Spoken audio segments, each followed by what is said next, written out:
이스라엘이 금송아지 우상 숭배한 사건은 하나님이 당신의 택한 백성마저도 진멸시키겠다는 그런 격분을 불러일으켰습니다. 그래서 모세가 하나님의 약속과 이름을 붙들고 간절히 기도했더니 적극적으로 가담했던 3,000명만 심판했습니다. 진멸은 면한 것입니다. 그런데 모세가 보기에는 나머지 백성들도 행동으로는 옮기지 아니했어도 여전히 하나님을 거역하기는 마찬가지라고 보고 다시 또 자기 이름을 하나님의 생명책에서 지우는 대신에 제발 동족의 잘못을 용서해달라고 호소했습니다. 그러자 하나님이 32장 33절에 누구든 범죄한 자만 그 책에서 제한다고 답을 했습니다. 다른 사람을 대신해서 심판을 받는다고 해서 그 사람을 구원해 주는 법은 절대 없다는 겁니다. 모세가 아무리 위대한 믿음의 종이라 할지라도 그도 역시 인간에게 불과하기 때문에 다른 인간의 죄를 중보하는 자로는 되지 못한다. 중보자는 오직 예수 그리스도뿐이라는 겁니다. 그러면서 어쨌든 모세가 자기를 희생하면까지 동족을 살려달라는 기도는 하나님의 마음을 다시 움직였습니다. 그래서 오늘 본문 1절 2절에 이스라엘들은 가나안 땅으로 올라가라고 진군을 허락했고 당신의 사자들을 먼저 앞서 보내서 가나안 족속을 쫓아낼 것이라고 약속까지 해주셨습니다. 그런데 3절에 가서는 이스라엘이 목이 곧은 백성이니까 다시 거역할 수 있기에 중도에 너희를 진멸할까봐 염려되어서 하나님 당신께서는 함께 가지 아니하겠다고 그랬습니다. 하나님의 진노가 아직도 덜 풀려서 짜증을 내시는 것인가? 당신의 사자를 앞서 보내는데 당신이 동행하지 아니한다는 것은 논리적으로 앞뒤 말이 안 맞는 말씀이란 말이에요. 하나님 뜻이 뭐냐 하면은 가나안 땅 정복하는 그 정도는 당신의 사자들 몇 명만으로 충분하니까 그 정도는 걱정하지 말라 이 말입니다. 대신에 하나님의 관심은 당신의 백성들이 목이 굳은가 부드러운가 3절과 5절에 두 번이나 강조했습니다. 당신에게 진심으로 순종하고 경배하도록 바꾸는 그 일에만 하나님이 관심을 갖고 있다는 겁니다. 이스라엘은 4절에 하나님이 동행하지 아니한다는 그 준엄한 말씀을 듣고 여기 준엄이라는 것은 언어로 슬프다, 나쁘다는 뜻입니다. 그 말씀을 듣고 뒤늦게나마 각성하고 단장하지 않았다고 합니다. 이건 몸에서 장신구를 다 떼어냈다는 겁니다. 고대인들은 물론이고 오늘날 현대인들도 마찬가지로 큰 비극적인 사건이 있거나 장례식 같은 때 슬픔을 표시하기 위해서 장신구를 부착하지 않는 겁니다. 하나님이 동행하지 아니하겠다는 것만큼 큰 불행이 없기 때문에 이들은 분명히 그 금송아지 사건에서 진심으로 회개했던 것 같습니다. 그런데 문제는 5절에 이스라엘이 자발적으로 단장을 하지 아니했는데 하나님이 다시 또 장신구를 떼라고 명령했고 그래야만 다음 일을 내가 진행하겠다고 말씀했습니다. 그리고 6절에 보시면은 이스라엘은 호렙산부터 그날 이후부터 장신구를 차지 아니했다고 합니다. 그렇다면 과연 이 장신구가 하나님을 거역하는 문제, 목이 걷어지는 문제와 어떤 관계가 있는가? 물론 우선 당장 생각나는 것은 다시는 금송아지를 만들지 말라는 것. 그게 1차적인 의미인 줄 쉽게 알 수 있습니다. 그러나 몸에 부착만 안 했다 뿐이지 계속 갖고 있다면 언제든지 그럴 수 있단 말이에요. 그렇다면 신자는 세상 사람과 달리 검소하고 단정한 옷차림을 해야 되고 그 여자들은 귀걸이, 목걸이를 아예 해서는 안 된다는 뜻인가? 여러분 이건 당시 상황을 좀 아셔야 됩니다. 고대에는 장신구 안에 자기들이 섬기는 우상 신상이 조각이 되어 있습니다. 창세기 35장 1절에서 4절 보면은 야곱이 이방 땅에서 이제 도피 생활을 마감하고 가나안 땅 고향으로 귀향하는 중에 하나님이 꿈에 나타나서 반드시 이 땅을 기업으로 주겠다고 약속하셨던 그 베델에 도착했습니다. 그 베델에 도착하고서 제일 먼저 한 일이 처자식과 동행한 종들이 혹시라도 갖고 나왔을지 모르는 이방 신상은 물론이요, 금고리, 귀고리까지 다 수거해가지고 땅에 묻어버립니다. 그 이유 때문입니다. 그리고 또 여러분 잘 아신 대로 사도행전 19장 후반부에는 바울이 에베소에 가서 복음을 전파했는데 거기 은장색 데메드리오가 아데미 여신상도 안 팔릴 뿐더러 그걸 새겨놓은 장신구까지도 안 팔리니까 영업 방해한다고 고발을 하고 바울이 큰 곤욕을 치렀습니다. 신자다. 그 당시에 신자가 에베소에 방문해서 무심결에 기념품을 구입할지라도 그게 장신구로 그치지 아니하는 겁니다. 알게 모르게 영적으로 오염될 뿐만 아니라 최소한도 우상숭배에 대해서 자꾸만 무감각해 줄 수 있는 겁니다. 여러분, 바울은 분명히 이 체험에 근거해서 데살로니가 전서 5장 22절에 뭐라고 선언했습니까? 악은 모든 모양이라도 버리라. 모든 형상이라도 버리라. 에베소에서 사역한 게 AD 53년이요. 데살로니가 전서가 기록된 게 AD 55년으로 봅니다. 그냥 무슨 죄든지 짓지 말라는 게 아니라 그 말씀 안에 그런 배경이 있단 말이에요. 야곱이 그 말씀대로 모든 악을 땅에 묻었습니다. 모든 악의 형상을 땅에 묻자 창세기 35장 5절은 하나님께서 사면고를 크게 두렵게 만들어가지고 야곱을 쫓는 이가 없어졌더라. 그렇게 선포하고 있습니다.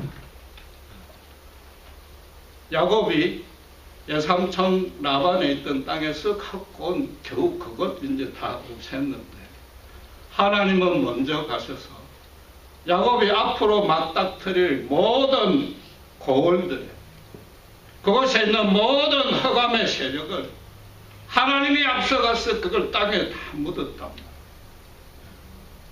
아브라함이 믿음으로 순종하니까 하나님의 큰 역사가 일어난 겁니다. 그리고 살펴보진 않았는데 출애굽급 32장 24절에 아론이 뭐라고 그러는가 하면은 금송아지 사건 때문에 모세가 크게 야단을 치자 백성들이 금고리를 다 가져왔는데 그걸 불에 던져 넣었더니 금송아지가 돼서 나섰지다 이랬단 말이에요. 이거 뭐 초등학생이 들어도 유치하고 황당한 변명입니다. 그래서 간혹 이런 성경에 이런 식의 구절이 있는데 이런 구절을 볼 때마다 하나님의 대변인 역할을 했고 나중에 대제사장인 아론이 초등학생도 핑계대지 못할 변명을 했으니 이건 사실이 아니다. 이건 픽션이다. 이렇게 비방을 합니다. 여러분 성경이 얼마나 정밀한 기록인지 모릅니다. 오히려 이런 구절 때문에 하나님이 더 증명이 됩니다. 정밀하다는 기록은 사실이니까 정밀합니다. 사실이 아니면 어딘가는 그 들통이 나기 마련이단 말이에요. 그게 무슨 말인가 하면 모든 금고리에 송아지 형상이 이미 새겨져 있더라. 그걸 다 모아가 불에서 녹았더니 더 큰 송아지가 만들어졌다. 그걸로 만들었다. 무슨 말이에요? 이미 있는 형상이고 거기에 내가 더 보탠 건 없습니다. 말도 안 되는 개변을 한 거죠. 결국 하나님이 장신구를 떼라는 말은 그 모든 장신구가 작은 우상이란 말이에요. 우상, 당시로. 금성화대 사건은 어떻게 보면 하루 저녁에 그냥 일탈한 겁니다. 술 먹고 신나게 한번 타락한 건데 몸에 그런 우상을 매일 달고 있단 말이에요. 매일 우상 숭배하고 있단 말이에요. 왜 하나님이 그걸 모두 제거하라는 겁니다. 그런데 문제는 저희가 정말 생각해 볼 문제는 출애굽 당일날 하나님이 그걸 지독하게 했단 말이에요. 그걸로 이제 금송아지 만들었단 말이에요. 지금 와서 다시 또 그걸 제거하라고 그러면 처음부터 아예 주지 마시든지. 결국 금송아지 타락의 궁극적인 원인을 하나님이 제공한 것 아닌가? 그게 아니라면은 하나님이 계획을 잘못 세웠다가 뒤늦게 수정한 것은 아닌가? 그걸 살펴봐야 되죠. 여러분, 성경을 묵상할 때 제가 강조하지만 항상 인간이 타락한 본성은 어느 시대나 어느 사회에서나 똑같다는 걸 전제로 하고 성경을 보셔야 됩니다. 그 사람들이나 오늘 우리나 똑같단 말이에요. 여러분, 일제강점기 때 친일파들은 선진 일본의 문물을 받아들이고 그걸 절김으로 해서 어떻게 했습니까? 자신들의 신분과 특권을 가시했습니다. 애굽에도 노예생활 할 동안에 애굽에 협조해서 중간 가지자들은 분명히 호사스럽게 살았을 수 있습니다.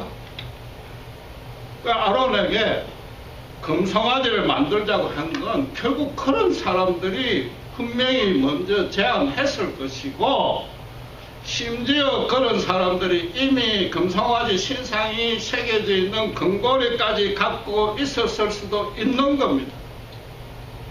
그러니까 그 사람들이 숫자가 얼마예요? 200만 명 중에 3,000명이 됩니다. 여러분, 성경에 구체적인 언급이 없다 할지라도 당시 상황으로 봐서는 충분히 그럴 수 있다.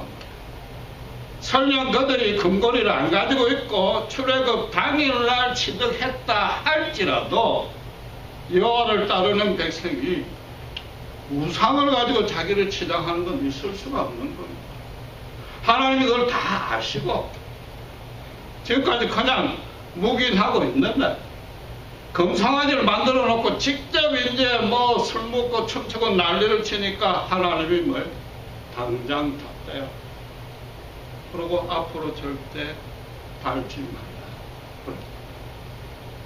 여러분, 한국은 겨우 36년간 일본 식민지 했는데 해방 후에도 그 친일파들이 상당히 득세를 했습니다. 이스라엘은 그거 10배가 넘는 400년 동안 애굽에서 노예 생활을 했습니다. 그러니까 이 노예 근성, 타성이 몸에 붙었습니다. 출애굽 후에도 여전히 그들이 지도자 행세를 했을 겁니다. 그러니까 아론도 그들의 요구에 함부로 무시 못하고 그대로 따랐단 말이에요. 하나님은 잘 기억하셔야 됩니다. 가나안 족속을 진멸하기 전에 당신께서 택한 백성 3,000명을, 무려 3,000명을 칼로 도륙해 죽였단 말이에요. 결코 잔인하거나 무서운 분이 절대 아니랍니다. 제일 먼저 해결해야 되고, 제일 먼저 그런 장신구를 떼야 되고, 믿음의 본을 보여야 될 중간 관리자들이, 지도자들이, 먼저 우상을 섬기고, 우상을 몸에 부착하고, 그 전 백성에게 나쁜 영향을 미친단 말이에요. 하나님이 참고 참으시다가 그 지연 제대로 공명정대하게 심판하시는 겁니다. 여러분, 여기서 제가 여러분에게 한 가지 묻고 싶은 질문이 있습니다. 하나님이 금을 가져라 취득하라고 말할 그날에 이스라엘이 금송아지를 만들어 놓고 배교할 것을 미리 아셨겠습니까? 몰랐겠습니까? 당연히 미리 아셨죠. 미리 아셨던 겁니다. 전지전능 하나님이시니까 몰랐을 리 없다. 그렇게 단순하게 생각하지 마시고 다시 강조하지만 성경 안에서 답을 찾으시고 그걸 하나님의 성품과 속성에 비추어 봐야 된다. 제일 먼저 창세기 뭐냐면 아담에게 자유의지를 주실 때 아담이 그 자유의지를 가지고 악한 사탄을 택할 것을 하나님은 미리 아시고도 주셨단 말이에요. 그 이유는 뭐예요? 인간을 절대 기계나 짐승으로 만들지 않겠다는 겁니다. 스스로 분별력을 가지고 결정하고 순종하고 헌신할 수 있는 인격적인 존재로 만들고 싶었단 말이에요. 자유의지를 준다고 해서 무조건 제 멋대로 사용하라는 뜻이 아니라 선하신 하나님을 따르라고 주었더니 이 인간이 악한 사탄을 택했다. 인간의 책임이다. 하나님이 그렇다고 계획을 잘못 세운 것도 절대 아니단 말이에요. 왜 그래? 그 이유는 딱 하나 있잖아요. 창세전부터 예수님의 십자가 구원의 경륜을 미리 마련해 놓으셨잖아요. 하나님은 오직 당신을 진정으로 입술로 저여줘야 하는 게 아니라 정말로 기쁨에 넘쳐가지고 감사함으로 자발적으로 따르는 것만 원하신단 말이에요. 그래야만 하나님이 얼마나 긍휼이 많으시고 그 사랑이 얼마나 깊으신지 정확하고도 더 깊이 깨달아서 받아 누릴 수 있단 말이에요. 또 그런 자만이 진정으로 감사할 수 있단 말이에요. 진정으로 감사하면 야곱처럼 또 큰 역사가 일어난단 말이에요. 너희 스스로는 결코 구원할 수가 없다. 선해질 수도 없다. 유일하시고 완전하시고 영원토록 선하신 하나님에게 모든 걸 의탁하라. 그래서 자유의지를 주신 것이죠. 그래서 지금 또 금도 주신 것이다. 애굽에서 은금을 취득해 한 거는 나중에도 또 살펴보겠지만은 언약궤를 비롯해서 가나안 땅을 정복할 때 하나님 나라를 건설할 때 그 자금이 얼마나 많이 들겠습니까?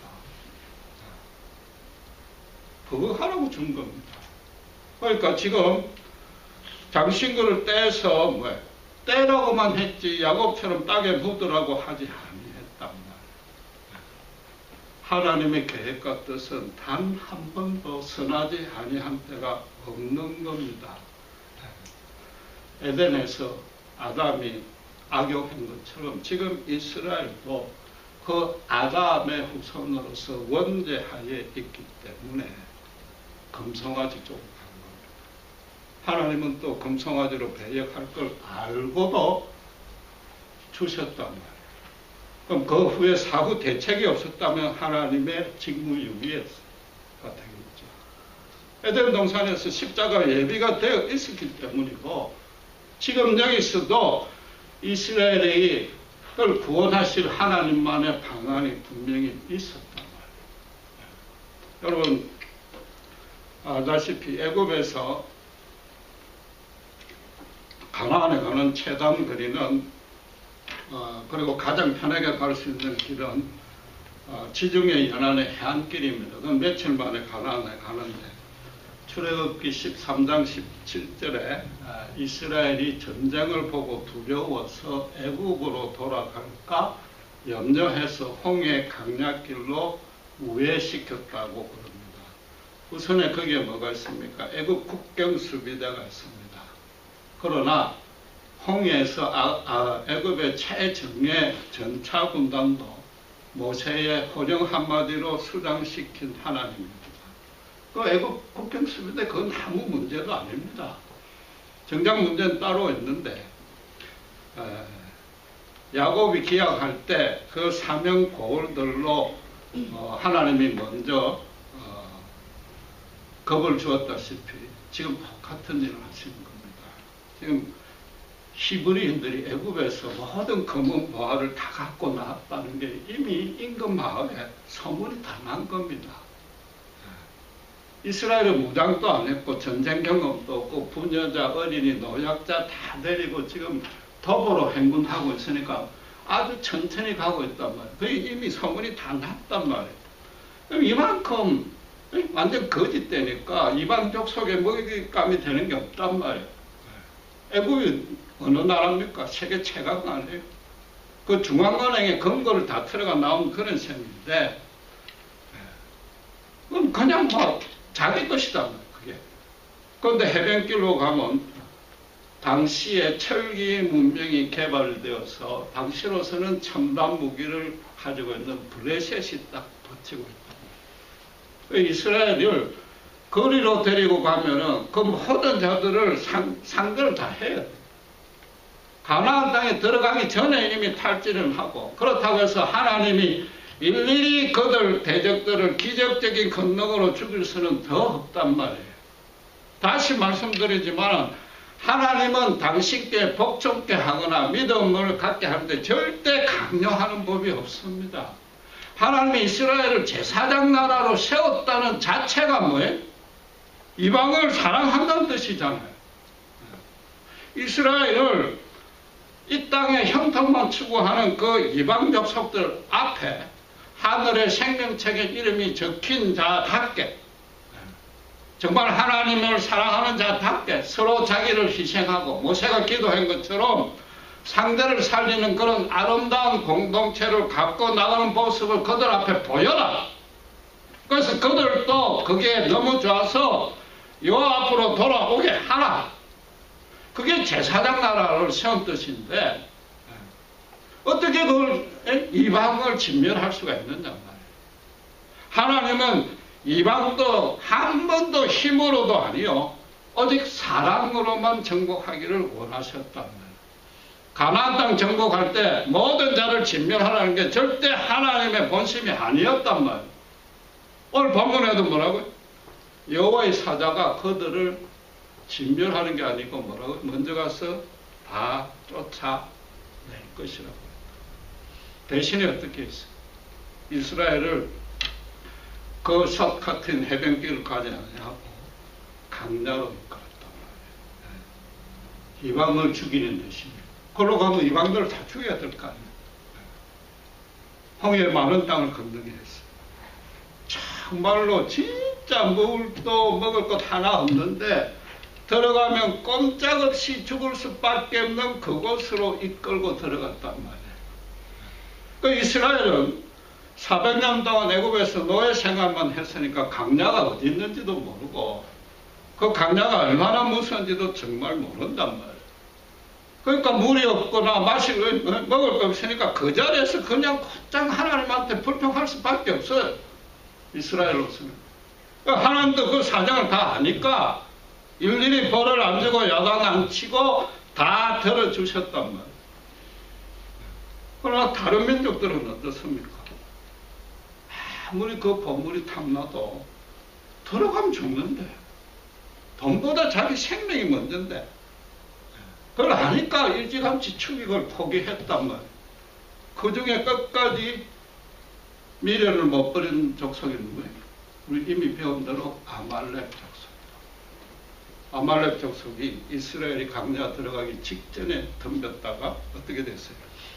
모세와 아론과 훌이 하루 종일 손을 하늘을 향해 들고 기도하는데 여호와의 권능이 임해서 무참하게, 지금 무기도 하나도 없는데 몽둥이하고 돌멩이에 맞아가지고 패퇴해가 도망갔단 말이에요.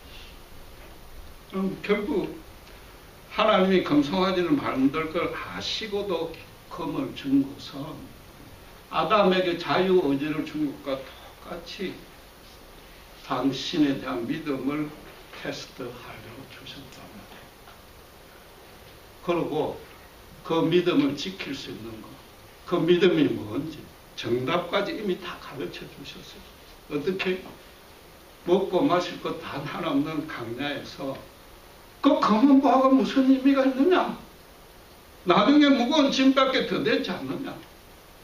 그렇게 원망하는데도 반석에서 생수를 내시고 하늘에서 만나와 매출하기를 하나님이 내려주셨다.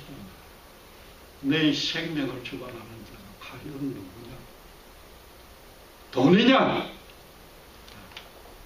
과연 누구냐? 정말로 의지해야 될 유일한 존재가 누군가? 제발 깨달으란 말이야. 이미 다 보여주셨단 말이야. 거기다가 어떻게 돼 있어?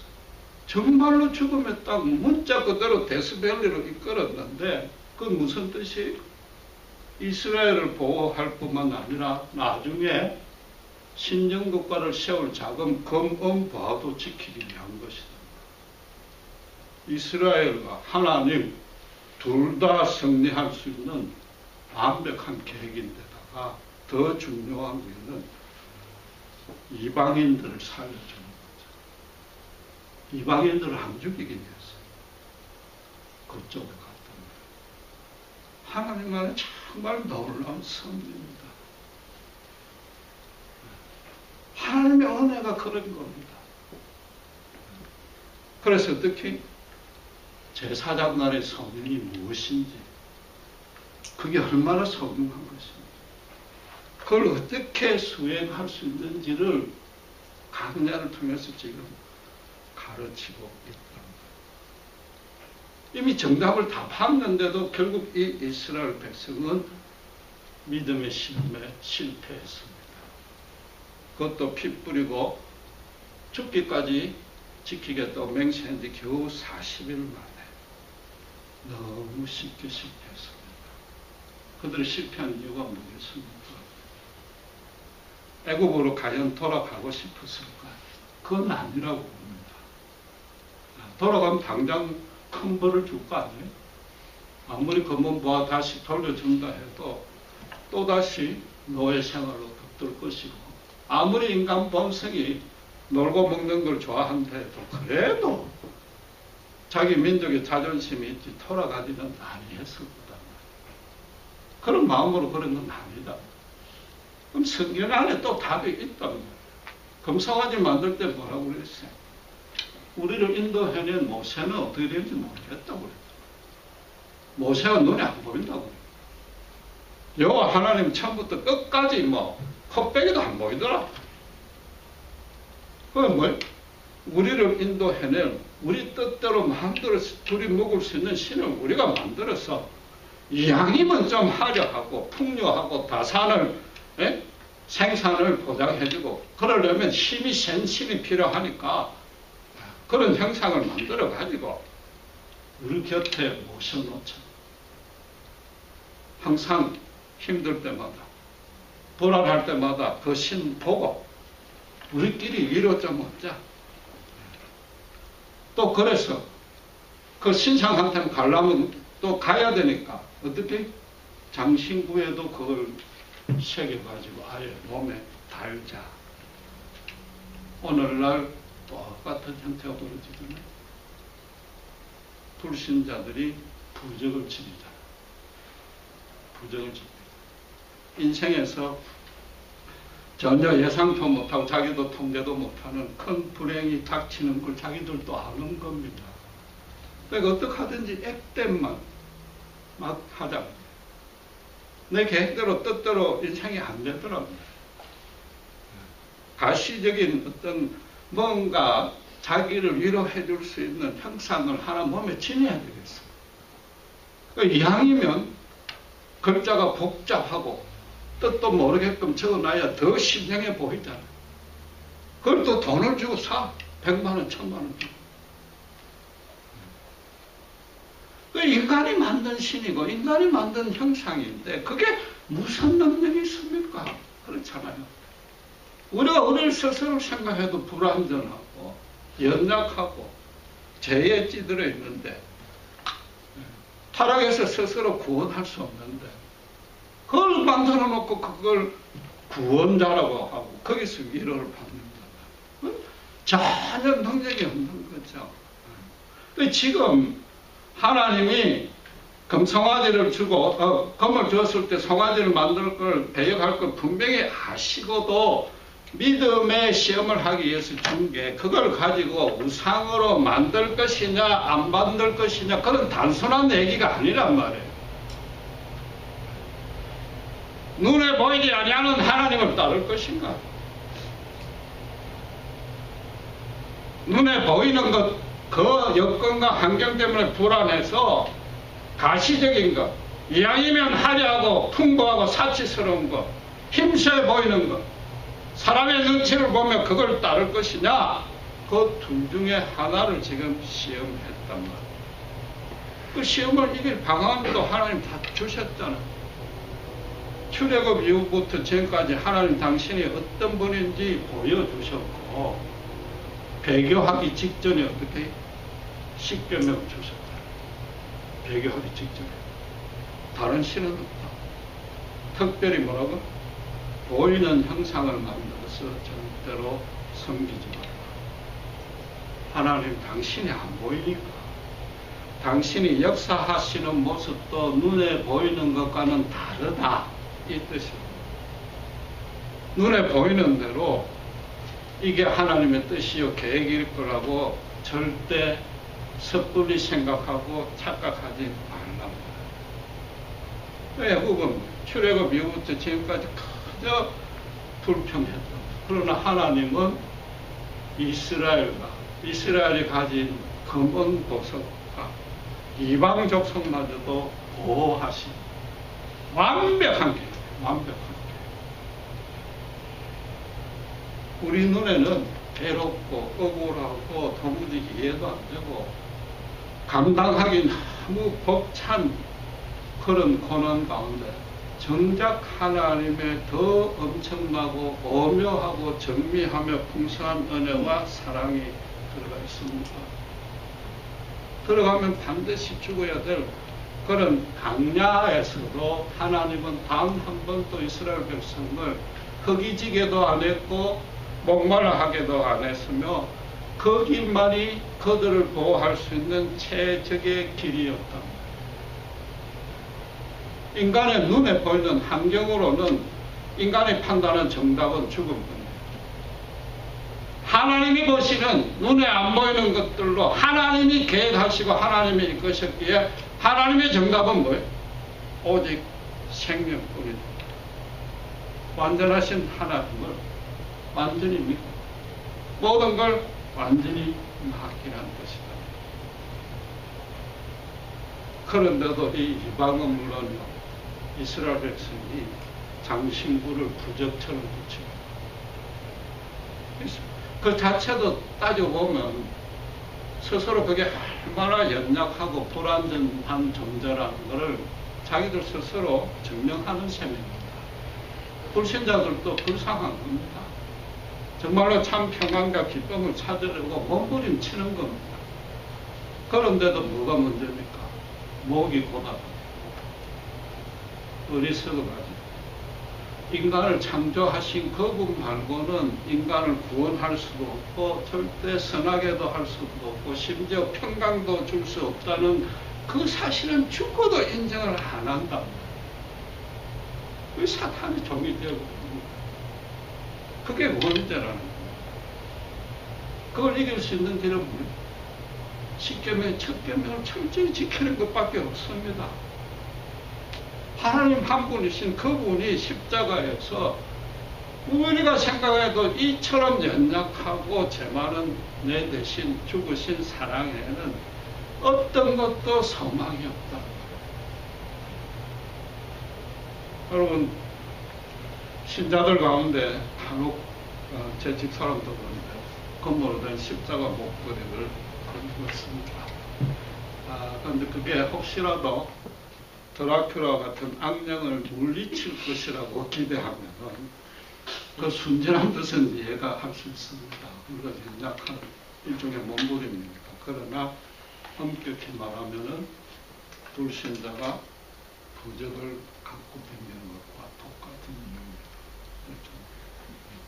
오늘 장신구를 떼라 하면 하나님의 명령을 기당에 들어야 되고 바울 사도가 말한 악은 모든 모양이라도 버리라는 거기에 해당된다. 예수님이 십자가에 죽으신 뜻이 뭐예요? 은금으로는 절대 만족할 수 없다. 하나님만이 너희에게 만족과 기쁨이 된다. 이제는 그런 부적 같은 거 몸에 지닐 필요가 절대 없다. 내가 십자가에서 다 해결하고 죽으셨습니다. 대신에 십자가를 거는 생각이 어떻게 이스라엘 사람들이 할례를 몸에 평생 지니고 세마를 임 앞에 표를 만들어가 항상 하나님을 사랑했듯이 이 연약하고 죄로 찌든 저를 바로 세워주실 분은 주님뿐입니다. 주님의 십자가뿐입니다. 그 외에는 소망이 없습니다. 그런 뜻으로 목에 걸고 있다면 그건 오케이. 또 호렙산 이후부터 예수님 떠난 이후부터 이제는 내가 사는 것은 오직 십자가 은혜 아닙니다. 거기다 또 하나 더 보태야 됩니다. 내 인생을 살아갈 목적이 부적을 지녀야만 겨우 평강을 찾는 아직도 저 어리석은 사람이 너무 불쌍하니까 저들에게 십자가를 평생 전하겠습니다 하는 뜻으로 목에 걸고 있다면 완벽한 거죠. 그건 오케이. 쉽게 말해서 이겁니다. 내가 예수를 안 믿었더라면 어떡할 뻔했나. 진짜 큰일 날 뻔했다. 이런 철저한 체험적인 고백이 있고 그 위에 예수를 믿었기 때문에 이것 외에 다른 소망은 없다.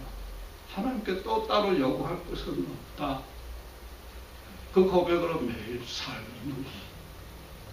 그게 십자가의 뜻인 겁니다. 기도하겠습니다. 하나님 아버지 늘 감사합니다. 호렙산에서 장신구마저 완전히 빼라고 하신 가운데 놀라운 십자가에 구원의 경륜이 있음을 압니다. 우리는 너무 연약하고 죄에 찌들어서 불완전합니다. 무엇이라도 눈에 보이는 것을 찾게 원하고 가시적인 환경에 우리의 믿음마저 소망마저 흔들릴 때가 많습니다. 그 자체가 얼마나 우리가 연약하며 예수님의 십자가 외에는 소망이 없음을 증명하는 것입니다. 정말 예수를 믿은 이 놀라운 은혜 하나님 다시 한번 희하게 간직하시고 아직도 이 사랑을 모르는 목이 굳은 백성들 앞에 우리 스스로 우리 목을 부드럽게 맞춰서 먼저 찾아가 섬기고 주님을 전하는 참된 제사장 나라가 다 늘 수 있도록 축복해 주시옵소서. 감사합니다. 예수 그리스도의 이름으로 기도드렸습니다. 아멘.